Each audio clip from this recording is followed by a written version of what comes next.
If you're watching this, then you've probably already learned that you need to be shoving less food into your face than you burn off if you want to drop weight. Which means you've probably also heard from your aunt, uncle, or dog that the best way to do this is to start tracking your calories. The problem is that people often just make a bollocks of calorie tracking, and so they go off saying that it doesn't work, or they just think they can't stick to it for long enough. So in this video, I'm going to give you a list of 5 rules that you should follow if you actually want to get results from the calories that you're tracking. Results meaning start to look less like the Michelin Man. By the way, if you don't know who I am, my name is Barry Maguire and I've been a PT for 7 years who specializes in getting people in shape without having to live like a bodybuilder. Let's get into it. Small disclaimer, I'm assuming that by you watching this video, you already know how many calories you need to eat a day to lose weight. If you don't have a fuck's notion, you need to figure out that first, otherwise this video will be useless. I've put a link in the description to my calorie calculator that you can use. You can calculate that in like 3 minutes. It'll be sent to your emails, then come back and watch the rest of this video. The first rule is to use the fucking barcode scanner. It's not just there for the crack. A lot of people are using apps like MyFitnessPal and then searching in the foods that they eat. The problem with that is that if you have different brands of foods, you're going to have different calorie values. And if you don't believe me, type in chicken fucking wrap and have a look at all the results that's shown on MyFitnessPal. You want to make sure that you're scanning the barcode of what you're eating as much as you can so that you're actually putting in the right stuff so that it's accurate. Not using the barcode is a bit like going to a shop, putting your hand over the price of the things that you're going to buy and just Googling the price of it instead. It might be right, but the best thing you can do is just know how much that specific shop is charging. And for anyone out there that's just started, you might be thinking that if you have to track every single ingredient that you use in, let's say, a sandwich, that could be overkill. But when you consider that you spend hours in the gym to get 20% of the results that you would just get from being more calorie aware, spending a couple of minutes a day figuring out how many calories are in the food you're actually eating is well worth the trade-off. You have to remember that you don't have to do this forever and it doesn't really take that long. Rule number 2 is to track everything. It can be very easy to think that just because you can't put it in accurately, that there's 0 point in tracking it. The problem with this though is that when you decide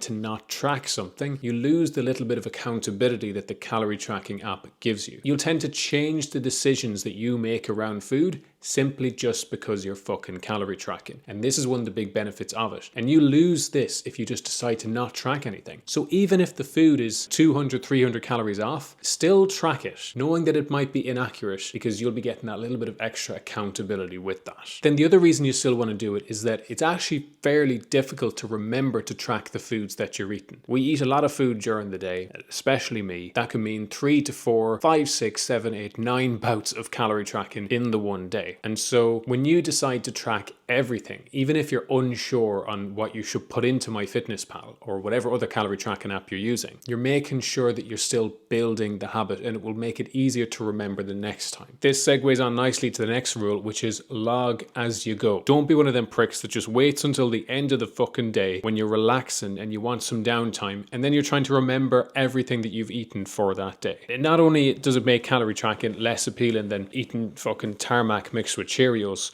but you're going to forget foods. It's not going to be as accurate. I've worked with people that did that before, and when I just switched them to logging as they go, not only was calorie tracking less effort because the time they were spending per use of the calorie tracking app was smaller, meaning like 30 seconds at a time rather than being on MyFitnessPal for 5 minutes at once, but it was also more accurate. So when you log as you go, it seems like it's more difficult, but in fact, it reduces the amount of fucking suffering that you have to endure from using these apps, and it makes it more accurate. The 4th rule then is to use a food scale. So if you're pouring yourself a big fuck off bowl of chocolate pillows, which is the best cereal in existence, by the way, and if you disagree, you're wrong. The calories you get from 40 grams, which is the set serving size, versus 100 grams, which is about what I have when I have chocolate pillows because they're fucking class, are vastly different. Now, this is intuitive when I say it out loud like this, but a lot of people will take the lazy route and just put in that they've had a serving of the cereal. But there is no such thing as a serving. There is only the amount that you've had. Yes.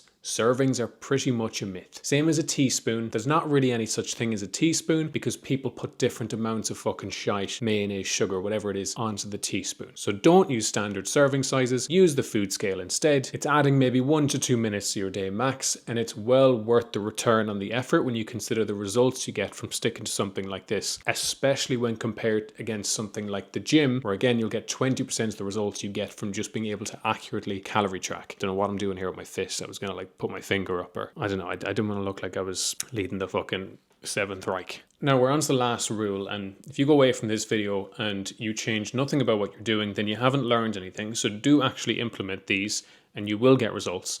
I am also going to give you a little bit of a bonus rule at the end that's kind of separate. It's more of just a common mistake that I also think you should know. The last rule is, I actually forget, I'm going to read it here. Use the shortcuts on MyFitnessPal. Now it's technically not a rule because you can get away without doing these, but when you remember a big part of using a calorie tracking app is that you actually stay consistent with it, then the shortcuts are what help you do that. The shortcuts are the reason that you can take, that I've taken clients from spending 5 minutes a day tracking to literally 2 minutes a day to track all their food. Honestly, I have some people that track it in probably less than a minute a day. The main shortcuts that you're going to use to help you save time are the save meal function, which is basically where if you make a big fuck off wrap and you've mayonnaise, chicken, lettuce, fucking tomatoes, onion, beans, maybe not beans, then you can click usually the 3 dots on the app and save that meal, name it something, and then the next day if you're having the same thing, just search for that food that you saved and have the same portion size, and that saves you from putting in all the ingredients again. Doing that once won't make a huge difference, but typically people like to eat the same foods fairly regularly, and so when you have most of your common meals saved, it can take off so much time. The second big one then is just to copy from date. This is what I do when I'm too lazy to save meals, and it's if I've had a breakfast from yesterday and I'm having the exact same fucking thing again today, you can like copy and paste it basically. So you go to the past day, you copy it, and then you paste it to the next day. Now I promised a bonus tip, so I'm going to give you that as well. It's to avoid logging exercise or steps, because when you do that, it gives you back extra calories for that day that you can eat, and mathematically it sounds like it makes sense. You have to remember that when you're setting calorie goals using a calculator, or to be honest any other method, the calorie goals you set